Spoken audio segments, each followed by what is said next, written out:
സംസ്ഥാനത്ത് മഴക്കെടുതിയിൽ 3 മരണം. നോക്കാം വിശദമായി. സ്വാഗതം 9 മണി വാർത്തകളിലേക്ക്. ആദ്യം തലക്കെട്ടുകൾ. സംസ്ഥാനത്ത് മഴക്കെടുതികളിൽ 3 മരണം. തൃശൂർ കൊടകരയിൽ കെട്ടിടം തകർന്ന് ബംഗാൾ സ്വദേശികളായ 2 തൊഴിലാളികൾ മരിച്ചു. അവശിഷ്ടങ്ങൾക്കിടയിൽ ഒരാൾ കൂടി. മാറാടിയിൽ വയോധികന്റെ മൃതദേഹം കനാലിൽ. ഇന്ന് റെഡ് അലർട്ട് ഇല്ല. 5 ജില്ലകളിൽ ഓറഞ്ച് അലർട്ട്. മുല്ലപ്പെരിയാർ ഡാമിന്റെ സ്പിൽവേ തുറന്നേക്കുമെന്ന് മുന്നറിയിപ്പ്.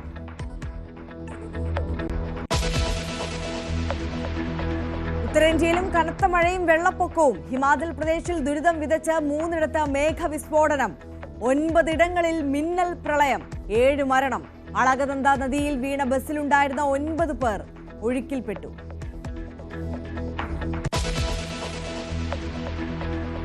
കത്തിയ കപ്പലും മുങ്ങിയ കപ്പലും വഴിമുട്ടിച്ചത് കേരള തീരത്തെ മത്സ്യത്തൊഴിലാളികളുടെ ജീവിതവും ഉപജീവനവും. കണ്ടെയ്നറുകളിൽ കുടുങ്ങി കേടായത് ലക്ഷങ്ങൾ വില വരുന്ന വലയും ഉപകരണങ്ങളും. 150 പരാതികൾ ലഭിച്ചതായി കോസ്റ്റൽ പോലീസ്. തൊഴിലാളികളുടെ ദുരിതം കാണാതെ ഫിഷറീസ് ദുരന്ത നിവാരണ വകുപ്പുകൾ.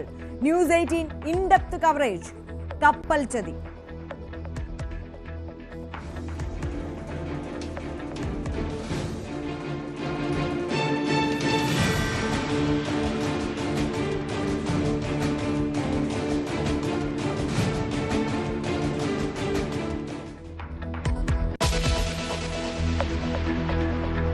നിലമ്പൂരിൽ പാർട്ടി വോട്ടുകളും PV അൻവർ ചോർത്തിയെടുത്തെന്ന വിലയിരുത്തലിൽ CPM സംസ്ഥാന കമ്മിറ്റി.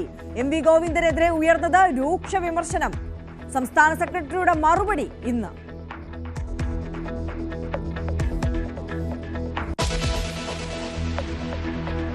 നിലമ്പൂരിലെ ജയത്തിന് ശേഷം KPCC രാഷ്ട്രീയകാര്യ സമിതിയുടെ ആദ്യ യോഗം ഇന്ന്. PV അൻവറിനെ കുറിച്ചും ചർച്ചയുണ്ടാകും. ആര്യാടൻ ഷൗക്കത്തിന്റെ സത്യപ്രതിജ്ഞയും ഇന്ന്.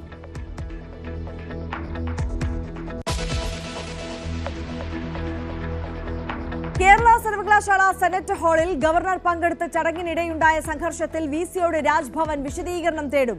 സംഘാടകരായ ശ്രീ പത്മനാഭ സേവാ സമിതിക്കെതിരെ DGPക്ക് പരാതി. മതചിഹ്നങ്ങൾ ഉപയോഗിക്കരുതെന്ന വ്യവസ്ഥ ലംഘിച്ചെന്ന പരാതിയിൽ രജിസ്ട്രാർ.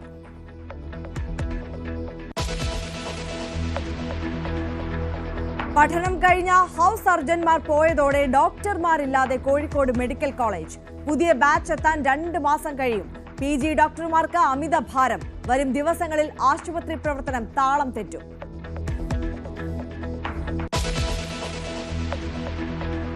പേരിൽ കുരുങ്ങിയ സുരേഷ് ഗോപി ചിത്രം ജാനകി വേഴ്സസ് സ്റ്റേറ്റ് ഓഫ് കേരളയുടെ റിലീസിംഗ് അനിശ്ചിതത്വത്തിൽ. പ്രദർശനാനുമതി നൽകാതെ സെൻസർ ബോർഡ്. തീരുമാനം ഇന്ന് ഹൈക്കോടതിയെ അറിയിക്കും. നിർമ്മാതാക്കളുടെ ഹർജിയും പരിഗണനയ്ക്ക്. സെൻസർ ബോർഡിനെതിരെ പ്രതിഷേധത്തിന് ഒരുങ്ങി സിനിമാ സംഘടനകൾ.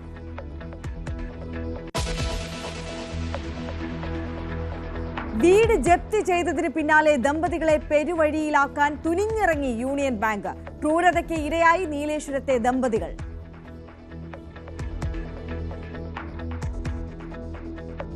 ബാങ്കിൽ നിന്ന് ആദ്യം വന്നിട്ട് അവർ ഭീഷണിപ്പെടുത്തി ഷീറ്റെല്ലാം നമ്മളെ ഉടുപ്പെല്ലാം വാരി പുറത്തേക്ക് ഇട്ടിട്ടാണ് അവർ പോയത്. എന്നേടെ നിന്നാലും നിങ്ങളുടെ പേരിൽ കേസെടുക്കുന്ന പറഞ്ഞിട്ടില്ല യൂണിയൻ ബാങ്ക്.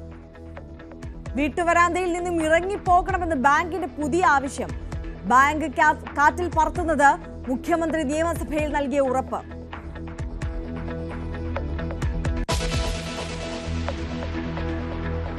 വിശദമായി കടക്കുകയാണ്. മഴക്കെടുതിയുടെ വാർത്തകളിലേക്ക് തന്നെയാണ് ആദ്യം പോകുന്നത്. സംസ്ഥാനത്ത് മഴക്കെടുതിയിൽ ഇന്ന് 3 മരണം. കൊടകരയിൽ കെട്ടിടം തകർന്ന് 2 പേർ മരിച്ചു. 12 പേരാണ് ഈ കെട്ടിടത്തിൽ ഉണ്ടായിരുന്നത്. ബംഗാൾ സ്വദേശികളാണ് മരിച്ചത്. എറണാകുളം മാറാടി ചന്തപ്പറമ്പിൽ അയ്യപ്പൻ കനാലിൽ വീണ് മരിച്ചു. ജലനിരപ്പ് ഉയർന്നതിനെ തുടർന്ന് മുല്ലപ്പെരിയാർ ഡാമിന്റെ സ്പിൽവേ തുറന്നേക്കുമെന്ന് തമിഴ്നാട് മുന്നറിയിപ്പ് നൽകിയിട്ടുണ്ട്. ഇടുക്കി ഡാമിലെ ജലനിരപ്പ് 2359.46 അടിയായി. 7 ജില്ലകളിലെ വിദ്യാഭ്യാസ സ്ഥാപനങ്ങൾക്ക് ഇന്ന് അവധിയാണ്. കോതമംഗലത്ത് വീടിടിഞ്ഞ് 2 പേർക്ക് പരിക്കേറ്റു. ഇടുക്കി കട്ടപ്പന വലിയ തോവാളമേട്ടിൽ വീടിന്റെ സംരക്ഷണ ഭിത്തി ഇടിഞ്ഞു. പാലക്കാട് കൊടുന്തിരപ്പുള്ളിയിൽ കിണർ ഇടിഞ്ഞു താഴ്ന്നു. ഇന്ന് 5 ജില്ലകളിൽ ഓറഞ്ച് അലർട്ടാണ്. സംസ്ഥാനത്ത് 16 ഡാമുകൾ നിലവിൽ തുറന്നിട്ടുണ്ട്. ഡാമുകളിൽ പേടിക്കാനുള്ള സാഹചര്യം നിലവിലില്ലെന്ന് മന്ത്രി കെ രാജൻ അറിയിച്ചു.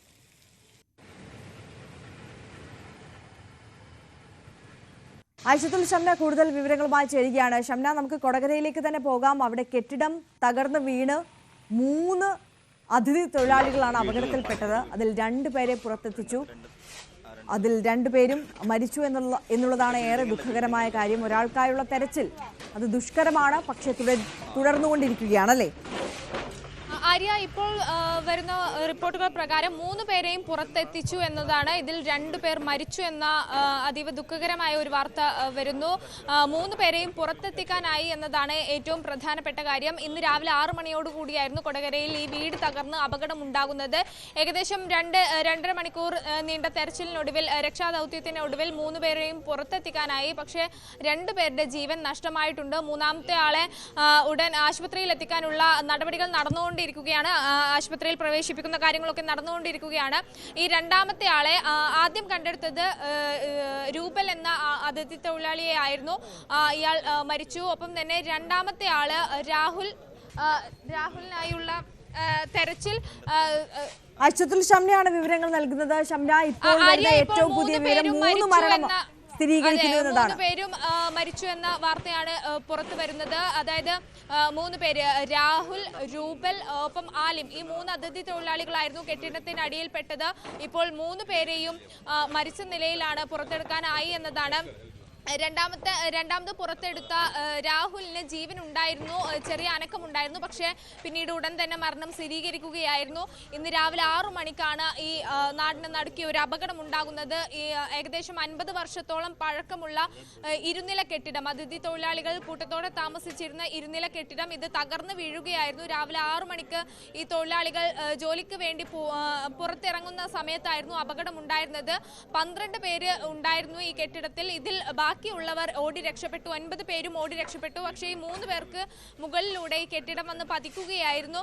കെട്ടിടത്തിന്റെ പകുതിയിലധികവും ഭാഗം പൂർണ്ണമായും തകർന്ന നിലയിലാണ്. അപ്പോഴും ഈ സ്ലാബ് തകർന്നു വീഴുന്ന ഒരു സ്ഥിതിയാണ് ഉണ്ടായത്. ഈ സ്ലാബിനടിയിലായിരിക്കാം തൊഴിലാളികൾ ഉണ്ടാവുക. അവരെ അതിനകത്തേക്ക് ഈ വായു സഞ്ചാരമൊക്കെ ഉണ്ടാകും. കൂടുതൽ പരിക്കുകളൊന്നുമില്ലാതെ രക്ഷിക്കാൻ കഴിയുമെന്നൊരു പ്രതീക്ഷയൊക്കെ ഉണ്ടായിരുന്നു.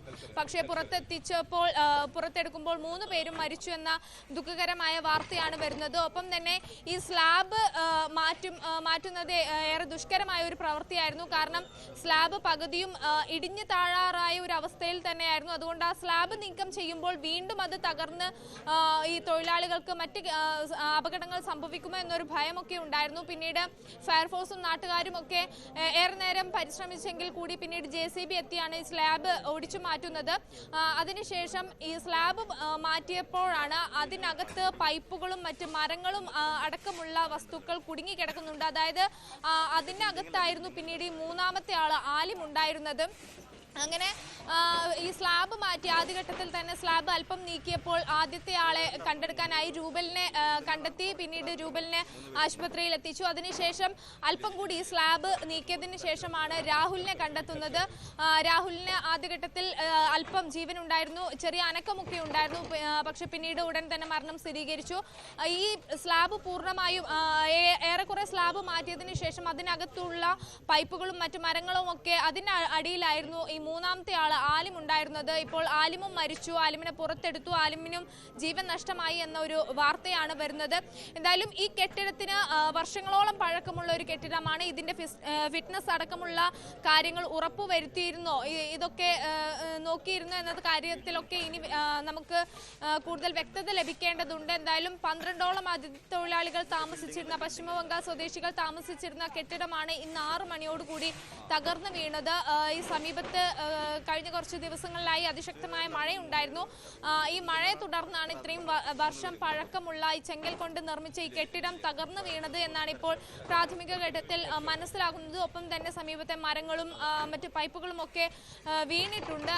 ഇതൊക്കെ ഈ അപകടത്തിന്റെ ഒരു വ്യാപ്തി കൂട്ടി. പക്ഷെ അതേസമയം ഈ തൊഴിലാളികൾക്ക് മറ്റ് 9 പേർക്കും ഓടി രക്ഷപ്പെടാനായി എന്നതാണ് ഏറ്റവും ആശ്വാസകരമായ ഒരു കാര്യം. കാരണം ഈ കെട്ടിടത്തിന്റെ പകുതി ഭാഗവും തകർന്നു വീഴുന്ന ആ ഒരു ശബ്ദം കേട്ടതോടുകൂടി തന്നെ മറ്റു തൊഴിലാളികളൊക്കെ ഓടി രക്ഷപ്പെടുകയായിരുന്നു. അതുകൊണ്ട് മറ്റ് കൂടുതൽ അപകടം അല്ലെങ്കിൽ കൂടുതൽ മരണസംഖ്യ ഒന്നും ഉണ്ടായില്ല. അവരെ രക്ഷിക്കാനായി, അവർക്ക് രക്ഷപ്പെടാനായി എന്നതാണ് സാഹചര്യം. പക്ഷേ അത് ഏറെ നേരത്തെ തെരച്ചിലിനൊടുവിൽ നമ്മൾ ഏറെ പ്രതീക്ഷയോട് കൂടി കാത്തിരുന്നായിരുന്നു. പ്രത്യേകിച്ച് ആ സ്ലാബ് മറിഞ്ഞു കിടന്നപ്പോൾ സ്ലാബിനടിയിൽ അവർ സുരക്ഷിതരായി ഉണ്ടാകാം, വായു സഞ്ചാരമൊക്കെ ഇതിനകത്ത് ഉണ്ടാകാം എന്നൊരു പ്രതീക്ഷയൊക്കെ ഉണ്ടായിരുന്നു. പ്രത്യേകിച്ച് 2 മണിക്കൂർ കൊണ്ട് തന്നെ ആദ്യത്തെ ആളെ കണ്ടെടുക്കാനായി, അതിന് തൊട്ട് പിന്നാലെ തന്നെ രണ്ടാമത്തെ ആളെ കണ്ടെടുക്കാനായി. ഇയാൾക്ക് ചെറിയ അനക്കമുണ്ടായിരുന്നു, ജീവനുണ്ടായിരുന്നു, ഇതൊക്കെ പ്രതീക്ഷയുണ്ടായിരുന്നു. 3 പേരെയും നമുക്ക് ജീവിതത്തിലോട്ട് തിരിച്ചു കൊണ്ടുവരാൻ പറ്റുമെന്നൊരു പ്രതീക്ഷയൊക്കെ ഉണ്ടായിരുന്നു. പക്ഷേ ആ പ്രതീക്ഷകളൊക്കെ അസ്തമിക്കുന്നു. 3 പേരെയും ജീവൻ നഷ്ടമായി എന്നതാണ് ആര്യ പുറത്തു വരുന്ന വിവരങ്ങൾ. ശബ്ന, ഈ കെട്ടിടത്തിന്റെ കാലപ്പഴക്കം തന്നെ ആയിരിക്കാം ഇവിടെ വില്ലനായത് അല്ലേ? തീർച്ചയായും ആര്യ, പ്രത്യേകിച്ച് ഈ കെട്ടിടം ഇതിന്റെ ഉടമസ്ഥ, അതായത് ഇത് അതിഥി തൊഴിലാളികൾക്ക് വാടകയ്ക്ക് വേണ്ടി ഒരാൾക്ക് 900 രൂപ നിരക്കിലാണ് ഈ കെട്ടിടം വാടകയ്ക്ക് കൊടുക്കുന്നത്. ഇതിന്റെ ഉടമസ്ഥ, യഥാർത്ഥ ഉടമസ്ഥരുടെ മുത്തശ്ശന്റെ കാലത്ത് പണിത വീടാണ് എന്നതാണ് ഇപ്പോൾ വരുന്ന വിവരങ്ങൾ. അങ്ങനെയാണെങ്കിൽ ഏകദേശം 50 വർഷത്തിൽ പരം പഴക്കമുണ്ട് എന്നതാണ് മനസ്സിലാക്കുന്നത്. അങ്ങനെയെങ്കിൽ ഇത്രയും പഴക്കമുള്ള ഒരു കെട്ടിടത്തിൽ ഈ 12 പേരടങ്ങുന്ന അതിഥി തൊഴിലാളികളെ കൂട്ടമായി താമസിപ്പിക്കുന്നത് ഈ കെട്ടിടത്തിന്റെ കൃത്യമായ സുരക്ഷ ഉറപ്പാക്കിയിരുന്നു. ഇതിന്റെ ഫിറ്റ്നസ് പരിശോധിച്ചിരുന്നു. ഈ കെട്ടിടത്തിന് മറ്റ് കേടുപാടുകൾ എന്തെങ്കിലും മുൻപുണ്ടായിരുന്നു എന്നതടക്കമുള്ള കാര്യങ്ങളൊക്കെ ഇനി വ്യക്തമാകേണ്ടതുണ്ട്. ഒപ്പം തന്നെ ഇത്രയും അധികം ഈ തൊഴിലാളികളെ ഉൾക്കൊള്ളാൻ കഴിയുന്ന ഒരു വീടായിരുന്നു ഇത് എന്നതൊക്കെ ഇനി പുറത്തു വരേണ്ടതുണ്ട്, വ്യക്തത വരേണ്ടതുണ്ട്. പക്ഷെ സമീപത്ത് കഴിഞ്ഞ ദിവസമായി മഴയുണ്ടായിരുന്നു. ഈ മഴ കൂടി ഇതിന് വില്ലനായി എന്നതാണ് ഇപ്പോൾ പുറത്തു വരുന്ന വിവരങ്ങൾ. മഴയും ഒപ്പം തന്നെ കെട്ടിടത്തിന്റെ കാലപ്പഴക്കവുമാണ് ഇത്ര വലിയ ഒരു അപകടത്തിലേക്ക് നയിച്ചത് എന്നാണ് മനസ്സിലാക്കുന്നത്. ആര്യ, തീർച്ചയായും ആയിഷത്തുൽ ഷംനയാണ് വിശദാംശങ്ങൾ പങ്കുവച്ചത്. എന്തായാലും 3 പേരും ആ അപകടത്തിൽ മരിച്ചു എന്നുള്ളതാണ് ഏറെ ദുഃഖകരമായ കാര്യം. അതേസമയം തന്നെ 12 പേർ താമസിച്ചിരുന്ന ഒരു വീടാണ്. അപ്പോൾ അവർക്ക് ഈ വീടിന്റെ മുൻഭാഗം മാത്രമാണ് തകർന്നു വീണത്. അതിനാൽ തന്നെ ബാക്കിയുള്ളവർക്ക് ഓടി രക്ഷപ്പെടാൻ സാധിച്ചു എന്നത് ആശ്വാസകരവുമാണ്. അതേസമയം തന്നെ ഇപ്പോൾ ഈ വിഷയവുമായിട്ടൊക്കെ ബന്ധപ്പെട്ട് റവന്യൂ മന്ത്രി കെ രാജൻ അല്പസമയം മുമ്പ് പ്രതികരിച്ചിരുന്നു. അദ്ദേഹത്തിന്റെ വാക്കുകളിലേക്ക്. ഡാമുകൾ പേടിക്കാവുന്ന ഒരു പ്രശ്നവും ഇപ്പൊ നിലവിലില്ല. 16 ഡാമുകൾ തുറന്നിട്ടുണ്ട്. ഇന്ന് മലമ്പുഴയും ബാണാസുരയും തുറക്കുമെന്ന വിവരം നേരത്തെ തന്നെ പറഞ്ഞിട്ടുണ്ട്. നമ്മൾ നേരത്തെയുള്ള അനുഭവങ്ങൾ വെച്ച് റൂൾ കർവുള്ള ഡാമുകളിൽ അങ്ങനെയും റൂൾ കർവ് നിയമപരമായി പാലിക്കാത്ത ഡാമുകളിൽ റൂൾ കർവിന്റെ ഏതാണ്ട് സ്ഥിതിവിശേഷം എത്തുന്നതിന് മുമ്പും പതുക്കെ തുറന്നുവിട്ട് രാത്രി തുറക്കാണ്ടാത്ത വിധത്തിൽ തുറന്നുവിട്ട് അതിന്റെ നടപടികൾ സ്വീകരിക്കണമെന്ന് പറഞ്ഞിട്ടുണ്ട്. മുല്ലപ്പെരിയാറുമായി ബന്ധപ്പെട്ട കാര്യം അവിടുത്തെ സർക്കാരുമായി കൃത്യമായി അവിടുത്തെ ജില്ലാ കളക്ടറുമായി അനുദിനം സംസാരിച്ച് നേരത്തെ പറഞ്ഞതുപോലെ രാത്രി തുറക്കരുത്, നേരത്തെയുള്ള അറിയിപ്പുകൾ നമുക്ക് ലഭ്യമാകണം ഉൾപ്പെടെയുള്ള വിവരങ്ങൾ നൽകാൻ ബന്ധപ്പെട്ട ജില്ലാ കളക്ടറോട് ഇന്നലെ തന്നെ നിർദ്ദേശം നൽകിയിട്ടുണ്ട്. ഇതാണിപ്പോൾ നമുക്ക് പങ്കുവയ്ക്കാനുള്ള വിവരങ്ങൾ. മഴ സാഹചര്യവുമായി ബന്ധപ്പെട്ട കാര്യങ്ങൾ അദ്ദേഹം വിശദീകരിക്കുകയായിരുന്നു. എന്തായാലും ഈ മഴക്കെടുതി അടക്കമുള്ള സാഹചര്യങ്ങൾ മഴ ഇനിയും വരാൻ പോകുന്ന ദിവസങ്ങളിലും ശക്തമാകുമെന്ന പശ്ചാത്തലത്തിൽ സംസ്ഥാനം പൂർണ്ണതോതിൽ ഈ സാഹചര്യത്തെ നേരിടാൻ സജ്ജമാണ് എന്ന് പറയുകയായിരുന്നു. സംസ്ഥാനത്ത് ഇപ്പോൾ 16 ഡാമുകൾ നിലവിൽ തുറന്നിട്ടുണ്ട്. അതുകൊണ്ട് തന്നെ ഈ നദീതീരത്തും പുഴകളുടെ തീരത്തൊക്കെ താമസിക്കുന്നവർ അതീവ ജാഗ്രത പാലിക്കണമെന്നുള്ള മുന്നറിയിപ്പ് നൽകുന്നുണ്ട്. പക്ഷേ ഡാമുകളിൽ പേടിക്കാനുള്ള സാഹചര്യം നിലവിലില്ലെന്ന് മന്ത്രി വ്യക്തമാക്കുകയും ചെയ്യുകയാണ്. ഇനി നമുക്ക് സംസ്ഥാനത്തെ മഴ സാഹചര്യം, അലേർട്ടുകൾ ഒക്കെ ഒന്ന് വിശദമായി പരിശോധിക്കാം. ആദ്യം എറണാകുളം ജില്ലയിലേക്കാണ് പോകുന്നത്. നവമി ദിനേശ് അവിടെ നിന്ന് കൂടുതൽ വിവരങ്ങളുമായി നമുക്കൊപ്പം ചേരുകയാണ്. നവമി, എന്താണ് ജില്ലയിലെ ഒരു സാഹചര്യം? മഴ ഇപ്പോൾ മാറി നിൽക്കുകയാണോ?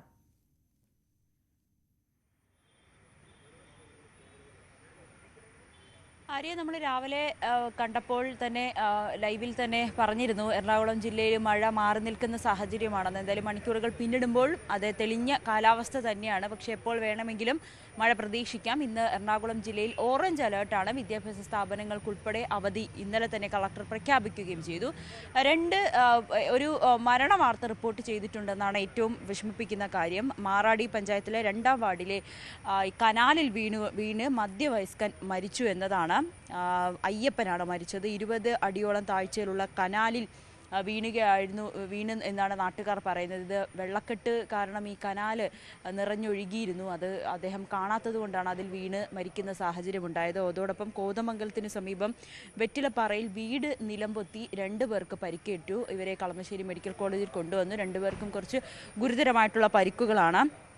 ഇതിൽ 2 പേർ കൃഷ്ണൻകുട്ടി, ഭാര്യ അമ്മിണി എന്നിവർക്കാണ്. ഇത് ഒരു ലക്ഷം വീട് കോളനിയിൽ താമസിക്കുന്ന ആളുകളാണ്. അവിടെ കാലപ്പഴക്കം ചെന്ന വീടുകളാണ്. ഇതെല്ലാം നിലംപൊത്തുന്ന അവസ്ഥയിലാണെന്ന വലിയ പ്രതിഷേധവും നാട്ടുകാരുടെ ഭാഗത്തു നിന്നും ഉയരുന്നുണ്ട്. എന്തായാലും മറ്റ് വെള്ളക്കെട്ടുകളൊന്നും തന്നെ ഇപ്പോൾ റിപ്പോർട്ട് ചെയ്യുന്നില്ല. മഴ മാറി നിൽക്കുന്ന സാഹചര്യം ആയതുകൊണ്ടാണ്.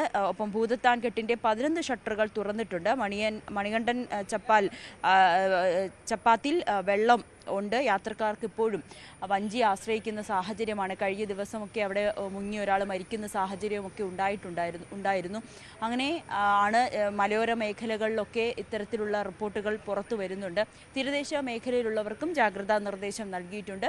ഈ പെരിയാറിൻ്റെ തീരത്ത് താമസിക്കുന്നവർക്കും ജാഗ്രതാ നിർദ്ദേശമുണ്ട്. ഏതെങ്കിലും തരത്തിൽ വീടുകളിൽ വെള്ളം കയറുന്നതൊക്കെ കണ്ടു കഴിഞ്ഞാൽ ഉടനെ തന്നെ സ്ഥലം മാറണമെന്നും ജില്ലാ ഭരണകൂടത്തെ വിവരം അറിയിക്കണമെന്നുള്ള മുന്നറിയിപ്പുമൊക്കെ ലഭിക്കുന്നുണ്ട്. എന്തായാലും നഗരത്തിൽ നോക്കിയാൽ ഇപ്പോൾ മഴ മാറി നിൽക്കുന്ന സാഹചര്യമാണ്.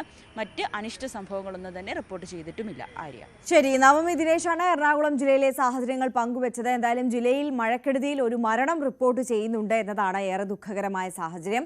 നമുക്ക് ഇടുക്കിയിലേക്കൊന്ന് പോകാം. വി കെ സ്റ്റാലിൻ ചേരുന്നുണ്ട് കൂടുതൽ വിവരങ്ങളുമായി. സ്റ്റാലിൻ, ഈ ഡാമിൻ്റെയൊക്കെ ഒരു സാഹചര്യം നോക്കിയാൽ അത് ആശങ്കപ്പെടുത്തേണ്ട ഒരവസ്ഥയല്ല എന്നുള്ളത് മന്ത്രി നേരത്തെ വ്യക്തമാക്കിയിട്ടുണ്ട്. എന്താണ് നിലവിലെ ഒരു ജലനിരപ്പ്? അതുമായി ബന്ധപ്പെട്ടിട്ടുള്ള മറ്റ് വിശദാംശങ്ങൾ കൂടി.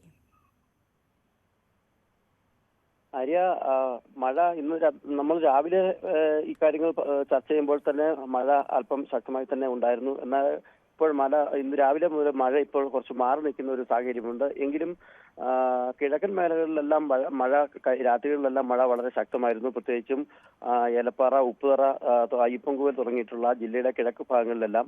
അതുകൊണ്ട് തന്നെ ആ മേഖലയിൽ നിന്നുള്ള വെള്ളമൊഴുക്ക് നമുക്ക് ഇടുക്കി ഡാമിലേക്കുള്ള ജലനിരപ്പ് ഉയരാനുള്ള സാധ്യതകൾ എപ്പോഴും അത്തരത്തിലാണ്. 2359.46 അടി വെള്ളമാണ് ഇപ്പോൾ ഇടുക്കി ജലനിരപ്പിലുള്ളത്. കഴിഞ്ഞ വർഷത്തെ അപേക്ഷിച്ച് ഇത് 24 അടി വെള്ളം ഇപ്പോൾ കൂടുതലുണ്ട്. എന്നാലും മഴ കുറഞ്ഞിട്ടുണ്ടെങ്കിലും ജാഗ്രതാ നിർദ്ദേശങ്ങളിലും അതുപോലെയുള്ള കാര്യങ്ങളിലെല്ലാം ജില്ലാ ഭരണകൂടം ശക്തമായിട്ടുള്ള ജാഗ്രതാ നിർദ്ദേശം പുറപ്പെടുവിച്ചിട്ടുണ്ട്. മുല്ലപ്പെരിയാർ ജലനിരപ്പ് 135 അടിയിലാണ് ഇപ്പോൾ നിൽക്കുന്നത്. 136 അടിയിലെത്തിയാൽ സ്പിൽവേ വഴി ഷട്ടർ തുറന്നുവിടും എന്ന് മുൻപ് അറിയിച്ചിരുന്നു. ഇപ്പോഴത്തെ ഒരു റൂൾ കർവ് അനുസരിച്ച് 136 എത്തുമ്പോൾ സ്പിൽവേ തുറന്ന് വെള്ളം പുറത്തേക്ക് ഒഴുക്കണം എന്നാണ്. എങ്കിലും ആശങ്കാപരമായ യാതൊരു കാര്യങ്ങളുമില്ല. 5505 സെക്കൻഡിൽ ക്യൂബിക്കടി വെള്ളമാണ് എത്തിക്കൊണ്ടിരിക്കുന്നത്, ഡാമിലേക്ക് എത്തിക്കൊണ്ടിരിക്കുന്നത്. അതിൽ 1861 അടി വെള്ളം തമിഴ്നാട് കൊണ്ടുപോകുന്നുണ്ട്. അങ്ങനെ വന്നാൽ പോലും ജലനിരപ്പ് ഉയർന്നാൽ പോലും നമുക്ക് ആശങ്കാപരമായ യാതൊരു കാര്യങ്ങളുമില്ല. എന്തായാലും ചെറിയ ഡാമുകളിലെയും ഷട്ടറുകളെല്ലാം തുറന്നിട്ടുണ്ട്. കല്ലാർകുട്ടി, ലോവർ പെരിയാർ, അതേപോലെ മലങ്കര ഉൾപ്പെടെ പൊന്മുടി ഉൾപ്പെടെയുള്ള ഡാമുകളിലെ ഷട്ടറുകളും തുറന്ന് വെള്ളം പുറത്തേക്ക് ഒഴുക്കുന്നുണ്ട്. ചിന്നാർ, അതുപോലെ തന്നെ മുതിരപ്പുഴയാറ്, പെരിയാർ തുടങ്ങിയിട്ടുള്ള പുഴകളിലെ നീരൊഴുക്കും ഇതിൽ ഉയർന്നിട്ടുണ്ട്. തീരദേശവാസികൾക്കെല്ലാം കൃത്യമായിട്ടുള്ള ഒരു ജാഗ്രതാ നിർദ്ദേശം ജില്ലാ ഭരണകൂടം നൽകുന്നുമുണ്ട്. ആര്യ. ശരി, വി കെ സ്റ്റാലിനാണ് വിശദാംശങ്ങൾ പങ്കുവച്ചത്.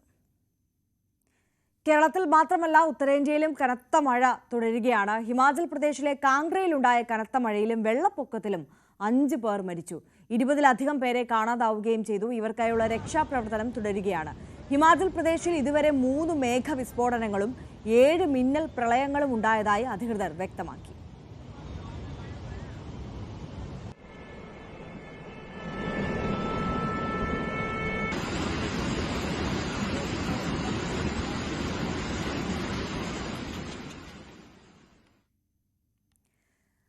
ഇനി നമ്മൾ കടക്കാൻ പോകുന്ന അടുത്ത വാർത്ത നമ്മൾ രാവിലെ തന്നെ മോർണിംഗ് ഷോയിൽ തന്നെ സൂചിപ്പിച്ചതാണ്. കേരള തീരത്ത് തുടർച്ചയായി ഉണ്ടായ 2 കപ്പൽ അപകടങ്ങൾ അത് മത്സ്യത്തൊഴിലാളികളുടെ ജീവിതത്തെ എങ്ങനെയാണ് വഴിമുട്ടിക്കുന്നത് എന്നതിനെക്കുറിച്ച്. കപ്പലിൽ നിന്ന് പുറന്തള്ളപ്പെട്ട കണ്ടെയ്നറുകൾ ഉൾപ്പെടെയുള്ള അവശിഷ്ടങ്ങൾ, തൊഴിലാളികളുടെ മത്സ്യബന്ധന ഉപകരണങ്ങൾ ദൈനംദിനം തകർത്തുകൊണ്ടിരിക്കുകയാണ്. കടം മേടിച്ചും വായ്പ എടുത്തും സ്വന്തമാക്കിയ ലക്ഷക്കണക്കിന് രൂപയുടെ വലയും അനുബന്ധ ഉപകരണങ്ങളുമാണ് ഇരുമ്പ് കണ്ടെയ്നറുകളിൽ കുടുങ്ങി പരമ്പരാഗത വള്ളങ്ങൾക്ക് ഈ കഴിഞ്ഞ ദിവസങ്ങളിൽ നഷ്ടമായത്. 150ഓളം വള്ളങ്ങളുടെ പരാതികൾ ഇതിനോടകം ലഭ്യമായതായി ഫോർട്ട് കൊച്ചി കോസ്റ്റൽ പോലീസും സ്ഥിരീകരിക്കുന്നുണ്ട്. പക്ഷേ അതേസമയം ഫിഷറീസ് ഡിപ്പാർട്ട്മെന്റോ ദുരന്ത നിവാരണ അതോറിറ്റിയോ ഒന്നും വിഷയത്തിൽ ഇടപെടുന്നില്ല, കൈമലർത്തുകയാണ്. അപ്പോൾ ഈ പാവപ്പെട്ട മത്സ്യത്തൊഴിലാളികൾ ഇനി എവിടെ പോയി പരാതി പറയണം, എന്ത് ചെയ്യണം എന്ന വിഷയത്തിൽ നമ്മൾ അന്വേഷണം നടത്തുകയാണ്. ന്യൂസ് 18 നോക്കാം കപ്പൽ ചതി.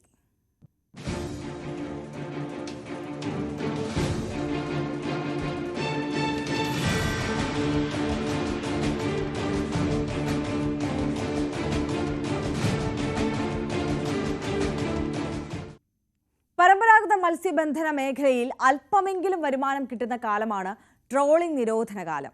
കയ്യിലുള്ളതും കടം വാങ്ങിയും ചേർത്താണ് ഓരോ മത്സ്യത്തൊഴിലാളിയും തങ്ങളുടെ വള്ളങ്ങൾ ഈ സീസണിൽ കടലിൽ ഇറക്കുന്നത്. ആറാട്ടുപുഴ സ്വദേശി സജീറിന് കപ്പൽ കണ്ടെയ്നറിൽ ഉടക്കി കടലിൽ നഷ്ടമായത് 300 കിലോ വലയാണ്. 60 തൊഴിലാളികൾക്ക് 2 ലക്ഷത്തോളം രൂപ കൂലി ഇനത്തിൽ നൽകിയാണ് കീറിയ വല സജീർ ശരിയാക്കിയത്. വലയ്ക്ക് ചിലവായതാകട്ടെ 3 ലക്ഷം രൂപയും. വൻ നഷ്ടം മൂലം കടലിൽ പോലും ഇറക്കാനാകാതെ കായംകുളം കായലിൽ കെട്ടിയിട്ടിരിക്കുകയാണ് സജീറിന്റെ മിന്നൽ കൊടിയെന്ന വള്ളം. നമ്മളിപ്പോൾ ഉള്ളത് കായംകുളം കായലിലാണ്. ആറാട്ടുപുഴ ഭാഗത്തുള്ള മിന്നൽക്കൊടി എന്ന വള്ളം, ആ വള്ളത്തിനും സമാനമായ സാഹചര്യം കഴിഞ്ഞ ദിവസങ്ങൾ ഉണ്ടായിരുന്നു. ഇവരും മത്സ്യബന്ധനത്തിന് പോയപ്പോൾ ഇത്തരത്തിൽ വല നഷ്ടപ്പെടുകയും 4 ലക്ഷം രൂപയോളം നഷ്ടം സംഭവിക്കുകയും ചെയ്തു എന്നുള്ളതാണ് അറിയാൻ കഴിഞ്ഞിട്ടുള്ളത്. എന്തായാലും വള്ളം കായംകുളം കായലിലാണുള്ളത്. വള്ളത്തിന്റെ ഉടമ സജീർ നമ്മളോടൊപ്പം ഉണ്ട്. എന്തായിരുന്നു സാഹചര്യം, എന്തായിരുന്നു അന്ന്? നമ്മള് വല കോരിയപ്പോ മീനെ കണ്ട് വല കോരിയപ്പോഴത്തേക്ക് വലയിൽ ഈ സാധനം ഉടക്കിയതാണ്. ഉടക്കിയിട്ട് വല കീറി വല നഷ്ടപ്പെട്ടു. ഷിപ്പിന്റെ ഭാഗങ്ങൾ, കണ്ടെയ്നറിന്റെ ഭാഗങ്ങൾ തന്നെയാണെന്നാണോ? അവിടെ വേറെയുള്ള ഉടക്കില്ല. ബാക്കിയുള്ള ഉടക്കൊക്കെ നമ്മുടെ GPS നമ്പർ സേവ് ചെയ്ത് വെച്ചിട്ടുണ്ട്. ഇത് ഉടക്കൊന്നും ഇതിനു മുമ്പ് ഇല്ലാത്ത സ്ഥലത്ത് നോക്കിയാണ് നമ്മൾ പോരുന്നത്. അങ്ങനെ കോരിയപ്പോഴാണ് ഇത് സംഭവിച്ചിരിക്കുന്നത്. അന്നേരം ഞങ്ങൾ ഈ 2 വള്ളമാണ് അന്നത്തെ ദിവസം സംഭവിച്ചത്. മഹാദേവൻ എന്ന് പറഞ്ഞ വള്ളവും മിന്നൽക്കൊടി വള്ളത്തിലും അത് സംഭവിച്ചിരിക്കുന്നത്. വള്ളങ്ങളിൽ ഇത്തരത്തിൽ ഉടക്കുണ്ടാകുന്ന മേഖല നോട്ട് ചെയ്ത് വെച്ചിട്ടുണ്ട്. പക്ഷേ അത്തരത്തിൽ അല്ലാത്ത ഇടങ്ങളിൽ, അതായത് ഇതുവരെ അവർക്കൊരു പ്രതിസന്ധി ഇല്ലാത്ത ഇടങ്ങളിലാണ് ഇത്തരത്തിൽ ഭാരമുള്ള വസ്തുക്കളിൽ വല കുടുങ്ങുകയും പിന്നീട് ആ വല ഉയർത്താൻ പോലും കഴിയാത്ത രീതിയിൽ അവർക്ക് മുറിച്ച് മാറ്റേണ്ടി വരുന്ന ഒരു സാഹചര്യവും ഉണ്ടായിട്ടുള്ളത്. നമ്മള് ദൃശ്യങ്ങൾ കാണുന്നത് മിന്നൽക്കൊടി എന്ന് പറഞ്ഞ ബോട്ടാണ്.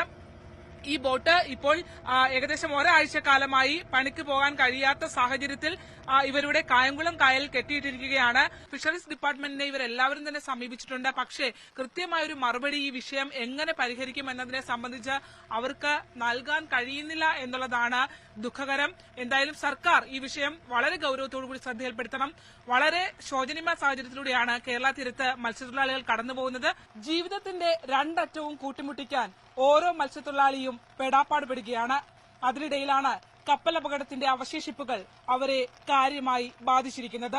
ലക്ഷങ്ങളുടെ നഷ്ടമാണ് ഓരോ വള്ളങ്ങൾക്കും ഉണ്ടായിരിക്കുന്നത്. ക്യാമറമാൻ പ്രശാന്ത് മംഗലശ്ശേരിക്കൊപ്പം ആലപ്പുഴ കായംകുളത്തു നിന്നും ശരണ്യ സ്നേഹജൻ, ന്യൂസ് 18. മത്സ്യത്തൊഴിലാളികളുടെ ഈ ദുരിതത്തെക്കുറിച്ച്, ഈ റിപ്പോർട്ടിനെ കുറിച്ചുമൊക്കെ നമ്മൾ വിശദമായി പരിശോധിക്കുന്നുണ്ട് ന്യൂസ് ട്രെൻഡ്സിൽ ഇന്ന് രാവിലെ 10 മണിക്ക്. CPMന്റെ മുതിർന്ന നേതാവും മുൻ മുഖ്യമന്ത്രിയുമായ VS അച്യുതാനന്ദന്റെ ആരോഗ്യനില ഗുരുതരമായി തുടരുന്നു. ജീവൻ രക്ഷാ ഉപകരണങ്ങളുടെ സഹായത്തോടെയാണ് VSന്റെ ചികിത്സ തുടരുന്നത്. രാവിലെയോടെ ആരോഗ്യസ്ഥിതിയിൽ വ്യക്തമായ നിഗമനങ്ങളിൽ എത്താൻ കഴിയുമെന്ന് VSന്റെ മകൻ അരുൺകുമാർ പറഞ്ഞു. സാരംഗ് സുധാകരൻ കൂടുതൽ വിവരങ്ങളുമായി ചേരുകയാണ്. സാരംഗ്, മാറ്റമില്ലാതെ തുടരുകയാണ് VSന്റെ ആരോഗ്യനില. ഈ പുതിയ അപ്ഡേറ്റ്സ്, റിപ്പോർട്ട് പ്രകാരമുള്ള സൂചനകളൊക്കെ നമുക്ക് എപ്പോൾ ലഭ്യമാകും?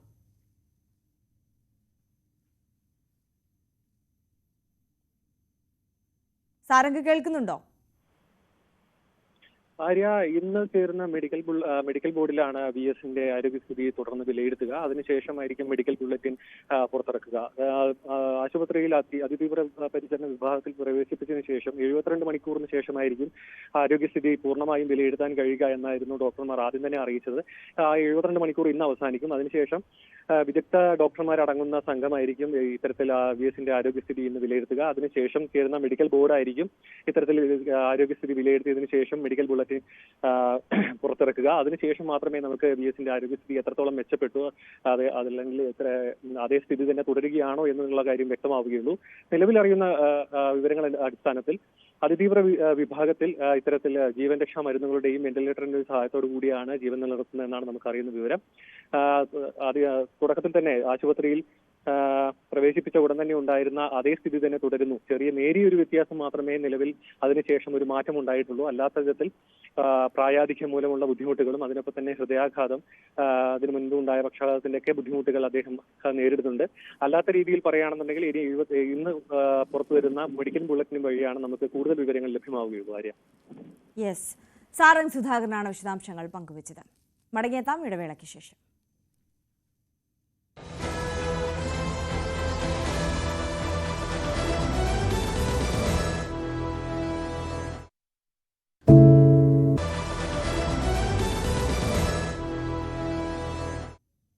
ജാനകി വേഴ്സസ് സ്റ്റേറ്റ് ഓഫ് കേരളയ്ക്ക് പ്രദർശനാനുമതി നൽകില്ലെന്ന കേന്ദ്ര സെൻസർ ബോർഡിന്റെ തീരുമാനം ഇന്ന് കോടതിയെ അറിയിക്കും. പ്രദർശനാനുമതി തേടി ചിത്രത്തിന്റെ നിർമ്മാതാക്കൾ നൽകിയ ഹർജി ഇന്ന് ഹൈക്കോടതി പരിഗണിക്കും. സെൻസർ ബോർഡിന്റെ നടപടിക്കെതിരെ പ്രതിഷേധത്തിന് ഒരുങ്ങി സിനിമാ സംഘടനകൾ. തിങ്കളാഴ്ച തിരുവനന്തപുരത്തെ സെൻസർ ബോർഡ് ഓഫീസിലേക്ക് പ്രൊഡ്യൂസേഴ്സ് അസോസിയേഷനും ഫെഫ്കയും പ്രതിഷേധ മാർച്ച് നടത്തും. എന്നാൽ സുരേഷ് ഗോപിയും സിനിമയിലെ മറ്റ് താരങ്ങളും മൗനം തുടരുന്നതിൽ വിമർശനവും ശക്തമാണ്. നവമി ദിനേശ് കൂടുതൽ വിശദാംശങ്ങളുമായി അല്പസമയത്തിനകം ചേരും എന്നതാണ് നമ്മൾ കരുതുന്നത്. എന്തായാലും കേന്ദ്രമന്ത്രി തന്നെ കേന്ദ്ര കഥാപാത്രത്തെ അവതരിപ്പിക്കുന്ന ഈ ചിത്രത്തിൽ ഇതിനോടകം തന്നെ അല്ലെങ്കിൽ ഇതുവരെ കേന്ദ്രമന്ത്രി സംസാരിക്കാത്തത് എന്താണ് എന്നുള്ള വലിയ ചോദ്യമാണ് പ്രേക്ഷകർക്കിടയിൽ നിന്നും കൂടുതലായി ഉയരുന്നത്. എന്തായാലും ഇപ്പോൾ അണിയറ പ്രവർത്തകരുടെ പ്രതീക്ഷ എന്ന് പറയുന്നത് ഹൈക്കോടതിയിൽ ഈ സമർപ്പിച്ചിട്ടുള്ള ഹർജിയാണ്. ഹൈക്കോടതി ഈ വിഷയത്തിൽ അനുകൂലമായ ഒരു നിലപാട് എടുക്കുമോ എന്നുള്ളതാണ് ആകാംക്ഷയോടെ കാത്തിരിക്കുന്നത്. ജപ്തിയിലൂടെ ഒരാൾക്കും അന്തി ഉറങ്ങാൻ വീടില്ലാത്ത അവസ്ഥ ഉണ്ടാകില്ലെന്ന മുഖ്യമന്ത്രിയുടെ ഉറപ്പ് കാറ്റിൽ പറത്തി കാസർഗോഡ് നീലേശ്വരം യൂണിയൻ ബാങ്കിന്റെ ജപ്തി നടപടി. ആകെയുള്ള ഒരു വീട് ബാങ്ക് ജപ്തി ചെയ്തതോടെ പെരുവഴിയിലായ പള്ളിക്കര മുണ്ടേമാടിലെ പത്മനാഭൻ ദേവി ദമ്പതികൾ ബാങ്ക് പൂട്ടിയെടുത്ത വീടിന്റെ വരാന്തയിലാണ് അന്തി ഉറങ്ങുന്നത്. അവിടെ നിന്നും ഇറങ്ങിപ്പോകാനാണ് ബാങ്കിന്റെ അന്ത്യശാസനം.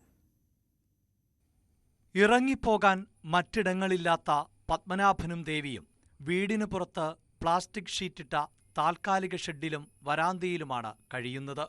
എന്നാൽ കഴിഞ്ഞ ദിവസം ബാങ്ക് അധികൃതർ എത്തി രോഗബാധിതനായ പത്മനാഭനോടും ഭാര്യ ദേവിയോടും ഒഴിഞ്ഞു പോകണമെന്നാവശ്യപ്പെട്ട് ഭീഷണിപ്പെടുത്തിയതായി കുടുംബം പറയുന്നു.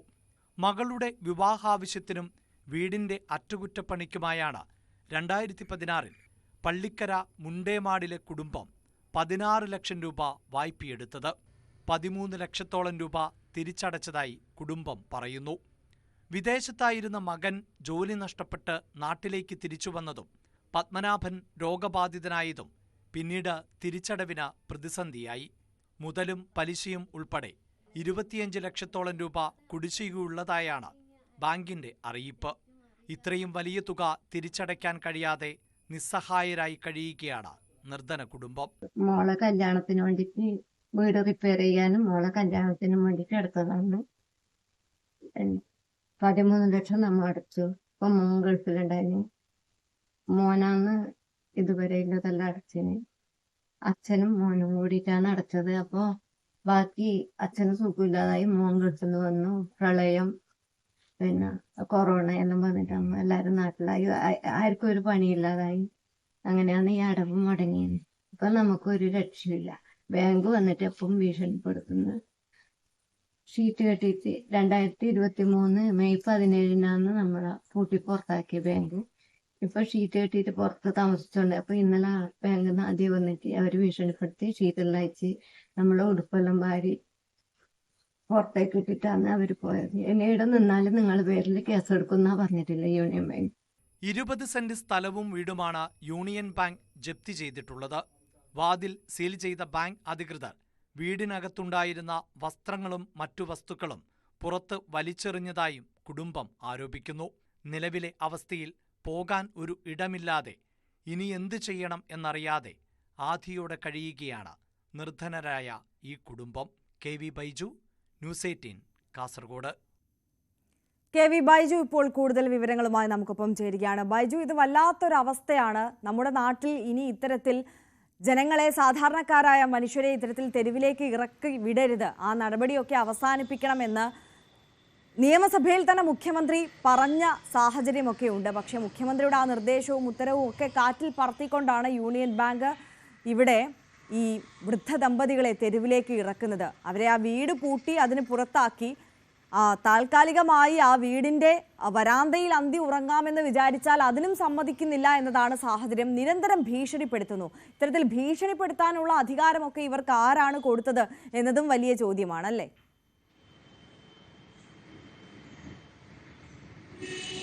തീർച്ചയായും ആര്യ, മനുഷ്യത്വം മരവിച്ച നടപടികളാണ് ഈ ബാങ്കിന്റെ ഭാഗത്തുനിന്ന് ഇപ്പോഴും ഓരോ ദിവസവും റിപ്പോർട്ട് ചെയ്യുന്നത്. ഇതിൽ 2016 ഇത്തരത്തിൽ വായ്പ എടുത്തത്. 16 ലക്ഷം രൂപ വായ്പ എടുത്ത് അതിൽ 13 ലക്ഷം രൂപ മുതലും പലിശയടക്കം അടച്ചു കഴിഞ്ഞു ഈ കുടുംബം. ഇനി 10 ലക്ഷം രൂപ ഇനിയും അടക്കാനുണ്ട്. അതായത് 23 ലക്ഷം രൂപയാണ് ഈ മൊത്തം തിരിച്ചടവായി ഇപ്പോൾ ബാങ്ക് കണക്കാക്കുന്നത്.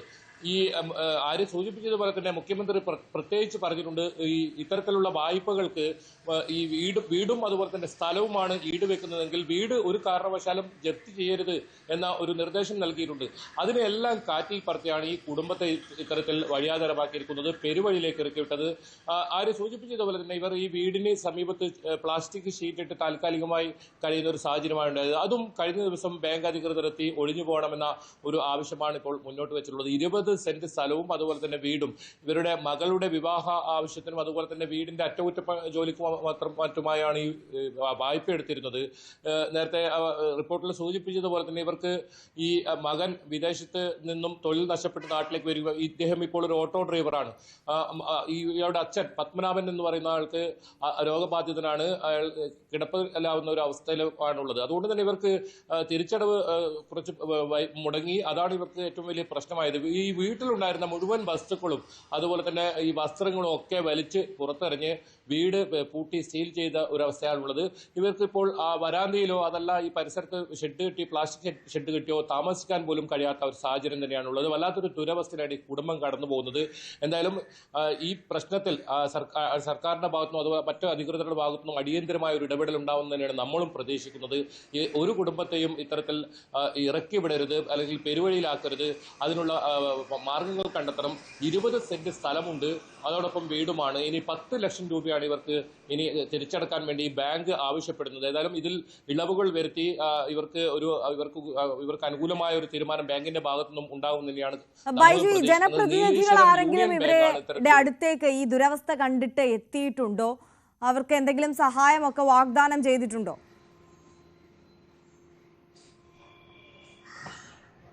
ആര്യ, ഈ വിഷയത്തിൽ എന്ത് ചെയ്യണമെന്നറിയാതെ പകച്ചു നിൽക്കുകയായിരുന്നു ഈ കുടുംബം. നമ്മൾ അവിടെ എത്തുമ്പോൾ അത്തരത്തിൽ പകച്ചു നിൽക്കുകയായിരുന്നു. ഇവർ ആരോടും ഈ കാര്യം പറഞ്ഞിട്ടില്ല.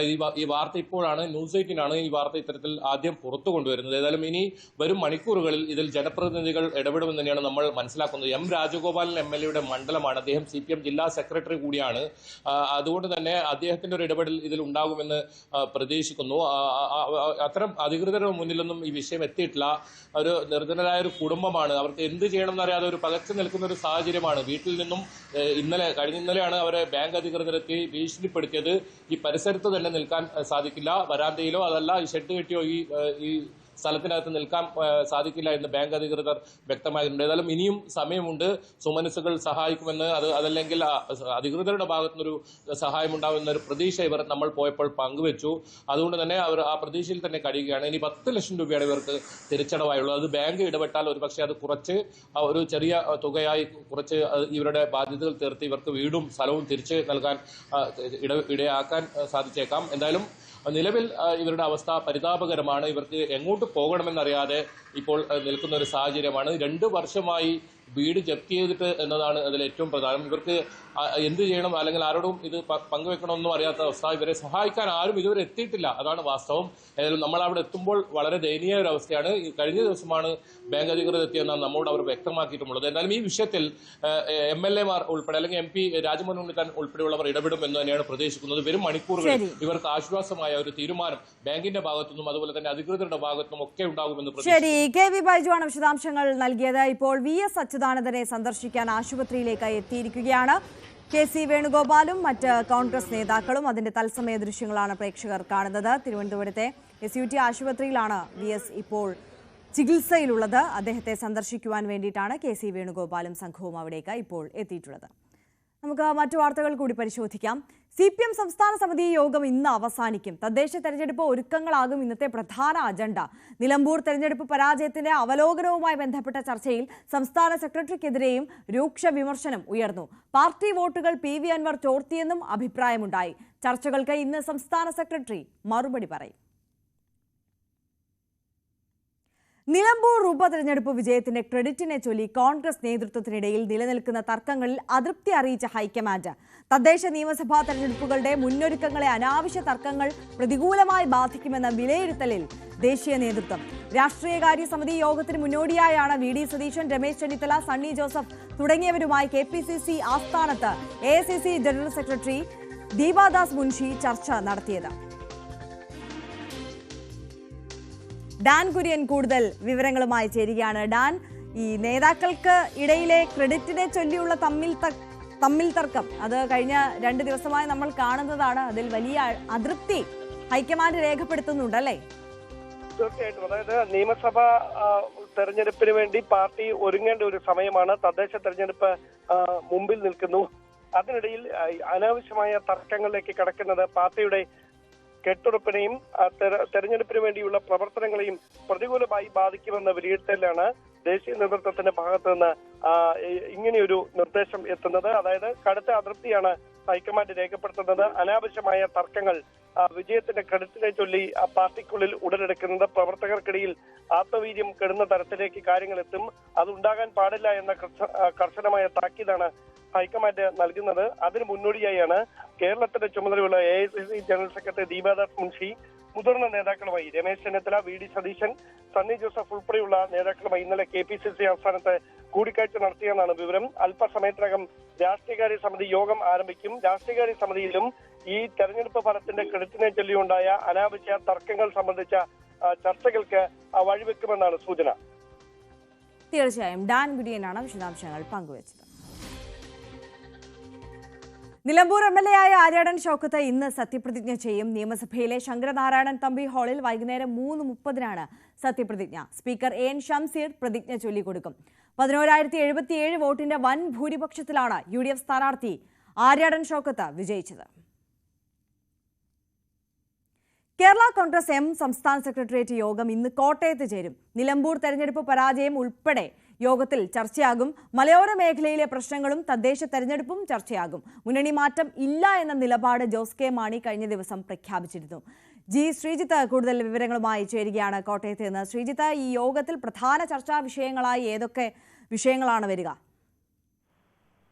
ആര്യ നേരത്തെ ചൂണ്ടിക്കാണിച്ച വിഷയങ്ങളാണ്. നിലമ്പൂർ തെരഞ്ഞെടുപ്പ് പരാജയമാണ് പ്രധാനപ്പെട്ട ഒരു ഘടകം.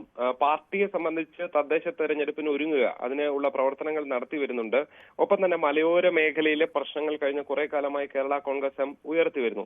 ഇതിനൊക്കെ അപ്പുറത്തേക്ക് ഇത് ഇടയ്ക്കിടയ്ക്ക് യോഗം ചേരാറുണ്ട്. പക്ഷേ ഇന്നത്തെ യോഗത്തിന്റെ ഒരു പ്രത്യേകത, ഈ UDF പ്രതിപക്ഷ നേതാവ് ഉൾപ്പെടെ ഈ പല മുന്നണികളെയും പല പാർട്ടികളെയും മുന്നണിയിലേക്ക് എത്തിക്കുമെന്ന് പറഞ്ഞപ്പോൾ അവിടെ കേരള കോൺഗ്രസ് M-ന്റെ പേരും ചർച്ചയായിരുന്നു. ജോസ് കെ മാണി തുടക്കത്തിൽ തന്നെ പല ഘട്ടങ്ങളിലായി തങ്ങൾ ഇതിനില്ല എന്ന കടുത്ത നിലപാട്, തങ്ങൾ LDF-ൽ ഹാപ്പിയാണ് എന്ന നിലപാട് പ്രഖ്യാപിക്കുകയും ചെയ്തതാണ്. പക്ഷെ അതിനൊക്കെ അപ്പുറത്തേക്ക് ഇന്നത്തെ യോഗത്തിൽ ഏതെങ്കിലും നേതാക്കൾ ഇങ്ങനൊരു അഭിപ്രായം പറയുമോ എന്നുള്ളതാണ് തീർച്ചയായും കാത്തിരുന്ന് കാണേണ്ടത്. സമീപകാല പുതിയ കേരള കോൺഗ്രസിന്റെ ഒരു രീതി അനുസരിച്ച് അങ്ങനെ ഒരു സാധ്യതകൾ വളരെ കുറവാണ്. ജോസ് കെ മാണി പറയുന്നതിനനുസരിച്ച് മുന്നോട്ട് പോകുക എന്ന നിലയാണ് പൊതുവിൽ കണ്ടുവരുന്നത്. പക്ഷെ അതിനപ്പുറത്തേക്ക് ഉണ്ടാകുമോ എന്നതാണ് ഇന്നത്തെ യോഗം ഏറ്റവും പ്രധാനമായി ഉറ്റുനോക്കുന്നത്. നിലവിൽ എന്തായാലും മുന്നണി മാറ്റത്തിന് ഇല്ല എന്ന കടുത്ത നിലപാട് ജോസ് കെ മാണി തന്നെ പല ഘട്ടങ്ങളിൽ പറഞ്ഞു, കഴിഞ്ഞ ദിവസവും വ്യക്തമാക്കിയിരുന്നതാണ്. എന്തായാലും രാവിലെ 10:30 യോഗം ചേരും. ഒരു ദിവസം വൈകുന്നേരം വരെ നീണ്ടു നിൽക്കുന്ന യോഗമാണ്. തദ്ദേശ തെരഞ്ഞെടുപ്പിനുള്ള പ്രധാനപ്പെട്ട, പ്രത്യേകിച്ച് കോട്ടയം ജില്ലയിലൊക്കെ വലിയ നേട്ടം കഴിഞ്ഞ തെരഞ്ഞെടുപ്പിൽ ഉണ്ടാക്കിയതാണ്.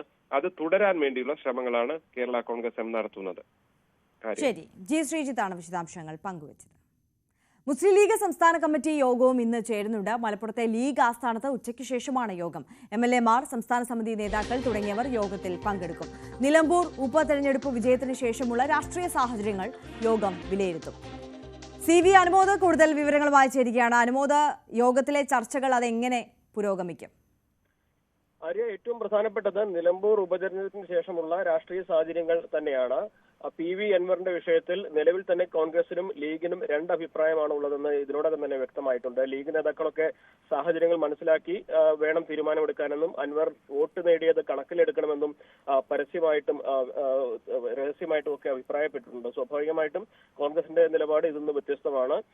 അവര് PV അൻവറിന് മുമ്പിൽ വാതിൽ അടച്ചു കഴിഞ്ഞു എന്നുള്ള VD സതീശന്റെ നിലപാടിനൊപ്പം തന്നെയാണ് കോൺഗ്രസിലെ മറ്റു നേതാക്കളും ഇപ്പോൾ നിൽക്കുന്നത്. ഇത് UDF-നെ സംബന്ധിച്ച് ലീഗിന്റെ അഭിപ്രായം തള്ളിക്കളയുക എളുപ്പമല്ല.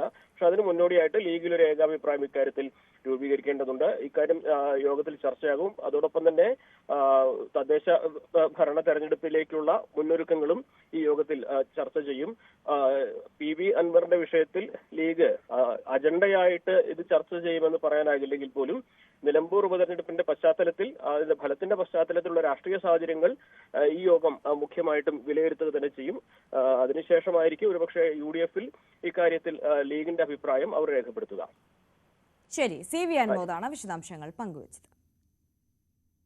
ഭാരതാംബ വിവാദത്തിൽ കേരള സർവകലാശാല VC-യോട് രാജ്ഭവൻ വിശദീകരണം തേടും. ഗവർണർ പങ്കെടുക്കുന്ന പരിപാടിയിൽ രജിസ്ട്രാർ തടസ്സം സൃഷ്ടിച്ചത് എന്തിനെന്നാണ് ചോദ്യം. സെനറ്റ് ഹാളിൽ നടത്തിയ പരിപാടിയുമായി ബന്ധപ്പെട്ട് ശ്രീ പത്മനാഭ സേവാ സമിതിക്കെതിരെ കേരള സർവകലാശാല രജിസ്ട്രാർ DGP-ക്ക് പരാതി നൽകി. പരിപാടിയിൽ മതപരമായ ആരാധനകളോ പ്രസംഗങ്ങളോ പ്രഭാഷണങ്ങളോ പാടില്ല എന്ന നിബന്ധനകൾ അംഗീകരിച്ചതിനാലാണ് ഹാൾ അനുവദിച്ചത്. സംഘാടകർ ഈ നിബന്ധന ലംഘിച്ചെന്നാണ് പരാതി. VV അരുൺ ചേരുന്നു കൂടുതൽ വിവരങ്ങളുമായി. അരുൺ, DGP-ക്ക് രജിസ്ട്രാർ പരാതി നൽകിയതിന് പിന്നാലെ ഇപ്പോൾ രാജ്ഭവൻ തന്നെ ഈ വിഷയത്തിൽ വിശദീകരണം ചോദിച്ചിരിക്കുകയാണ്. മറ്റു വിശദാംശങ്ങൾ. ആര്യ, രാജ്ഭവൻ കേരള സർവകലാശാല വൈസ് ചാൻസലറോട് വിശദീകരണം തേടിയിരിക്കുന്ന കാരണം ഗവർണർ പങ്കെടുക്കുന്ന പരിപാടിയായിരുന്നു അവിടെ പത്മനാഭ സേവാ സമിതി സംഘടിപ്പിച്ചത്. അവിടെ വലിയ പ്രതിഷേധമുണ്ടായി. പരിപാടി നിർത്തിവെക്കാൻ സർവകലാശാല രജിസ്ട്രാർ നേരിട്ടെത്തി സംഘാടകരോട് ആവശ്യപ്പെട്ടു. ഗവർണർ പങ്കെടുക്കുന്ന സർവകലാശാലകളുടെ ചാൻസലർ കൂടിയായ ഗവർണർ പങ്കെടുക്കുന്ന പരിപാടി എന്തുകൊണ്ടാണ് തടസ്സപ്പെടുത്താൻ ശ്രമിച്ചത്, എന്തുകൊണ്ട് നിർത്തിവെക്കാൻ പറഞ്ഞു എന്ന ചോദ്യമാണ് രാജ്ഭവൻ ഇപ്പോൾ ഗവർണറോട് VC-യോട് സർവകലാശാല VC-യോട് ഉന്നയിച്ചിരിക്കുന്നത്. അതിൽ നിന്ന് വിശദീകരണം ആവശ്യപ്പെട്ടിട്ടുണ്ട്. VC സ്വാഭാവികമായും രജിസ്ട്രാർക്കെതിരായ നിലപാട് സ്വീകരിക്കാൻ തന്നെയാണ് സാധ്യത. നമുക്കറിയാം, സർവകലാശാല വിഷയത്തിൽ ഗവർണറുടെ നിലപാടിനൊപ്പമാണ് കേരള സർവകലാശാല വൈസ് ചാൻസലർ മോഹനസ് കുന്നുമ്മൽ. VC ആകട്ടെ സർക്കാരിന്റെയും CPM-ന്റെ നിലപാടിന് ഒപ്പവുമാണ്. മറ്റൊരു നീക്കമുണ്ടായത് രജിസ്ട്രാറുടെ ഭാഗത്തു നിന്നാണ്. ഇന്നലെ രാത്രിയാണ് സർവകലാശാല രജിസ്ട്രാർ പരാതി നൽകിയത്. ഇത് സംസ്ഥാന പോലീസ് മേധാവിക്ക്. അവിടെ നടന്ന ഈ സംഘാടകർ സർവകലാശാലയുടെ നിലപാടുകൾക്ക് വിരുദ്ധമായി സർവകലാശാലയെ അറിയിച്ച കാര്യങ്ങൾക്ക് വിരുദ്ധമായി അവിടെ മതചിഹ്നങ്ങൾ ഉപയോഗിച്ചു. അതാണ് അവിടെ സംഘർഷത്തിനിടയാക്കിയത്. അത് സർവകലാശാലയുടെ മതേതര നിലപാടിനെ ചോദ്യം ചെയ്യുന്നതാണ്. അതിനെതിരെ നടപടി ആവശ്യപ്പെട്ടാണ് സംസ്ഥാന പോലീസ് മേധാവിക്ക് സർവകലാശാല രജിസ്ട്രാർ അനിൽകുമാർ പരാതി നൽകിയിരിക്കുന്നത്. അത് വൈകാതെ ഗവൺമെന്റ് പോലീസിന് പരാതി കൈമാറും. കേസെടുക്കാനുള്ള സാധ്യതയാണ് തെളിയുന്നത്. അങ്ങനെ രണ്ട് വശത്തു നിന്നുമുള്ള നീക്കങ്ങളുണ്ട്. രാജ്ഭവൻ VC-ക്കെതിരെ, സർവകലാശാലയ്ക്കെതിരെയും അതുപോലെ സർവകലാശാല ഈ സംഘാടകർക്കെതിരെയുമാണ് ഇപ്പോൾ നടപടികളിലേക്ക് നീക്കുന്നത്. VV അരുണാണ് വിവരങ്ങൾ പങ്കുവച്ചത്. മടങ്ങിയെത്താം ഇടവേളയ്ക്ക് ശേഷം.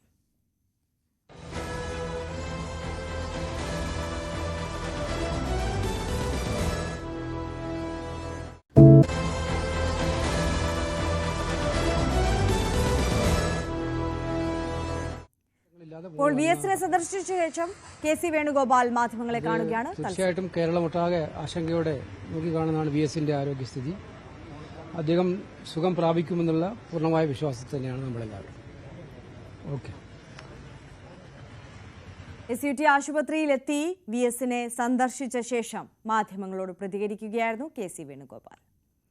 പഠനം കഴിഞ്ഞ് ഡോക്ടർമാർ പോയതോടെ കോഴിക്കോട് മെഡിക്കൽ കോളേജിൽ 200-ലധികം ഹൌസ് സർജൻമാരുടെ ഒഴിവുകൾ.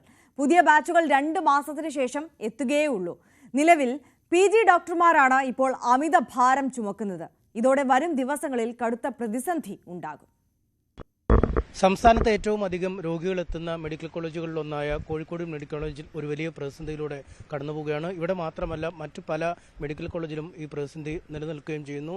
ഇത് ഹൗസ് സർജൻ വിഭാഗത്തിൽ പഠിച്ചിരുന്ന വിദ്യാർത്ഥികൾ അല്ലെങ്കിൽ അവർ സേവനം നടത്തിയിരുന്ന ആളുകൾ അവരുടെ പഠന കാലാവധി കഴിഞ്ഞ് പുറത്തേക്ക് പോയിരിക്കുന്നു. പക്ഷേ പുതിയ ബാച്ചിലെ ആളുകൾ എത്താൻ, ഹൗസ് സർജന്മാർ എത്താൻ ഏതാണ്ട് 3 മാസത്തോളം കാലയളവ് വേണ്ടി വരികയും ചെയ്തു. 250ഓളം ഹൗസ് സർജന്മാരാണ് കോഴിക്കോട് മെഡിക്കൽ കോളേജിൽ മാത്രം ജോലി നോക്കിയിരുന്നത്. ബന്ധപ്പെട്ടിരുന്നത്. പക്ഷേ ഇവരുടെ സേവനം ഇപ്പോൾ ലഭ്യമല്ലാത്ത ഒരു സാഹചര്യമാണ്. ഒരു സമാന്തര സംവിധാനം ഏർപ്പെടുത്തുന്നതിൽ അധികൃതർ ദയനീയമായി പരാജയപ്പെടുകയും ചെയ്യുന്ന ഒരു സാഹചര്യമുണ്ട്. നമുക്കൊപ്പം എന്തായാലും വിദ്യാർത്ഥികളും ഹൗസ് സർജൻസിൻ്റെ സംഘടനാ ഭാരവാഹികളുമുണ്ട്. കൺവീനർ ജിതിനാണുള്ളത്. വലിയ പ്രതിസന്ധിയിലേക്കാണ് നീങ്ങുന്നത് അല്ലേ? ഏതാണ്ട് 200-ലധികം ഡോക്ടർമാരുടെ ഒരു ഒഴിവ്, ഹൗസ് സർജന്മാർ ഒഴിവല്ല നിലവിൽ. അതെ, ഇപ്പോൾ ജൂൺ 23 ഇവിടുന്ന് 239 ഹൗസ് സർജൻസ് അവരുടെ ഇന്റേൺഷിപ്പ് കാലാവധി പൂർത്തിയാക്കിയിട്ട് ഇറങ്ങിയിട്ടുണ്ട്.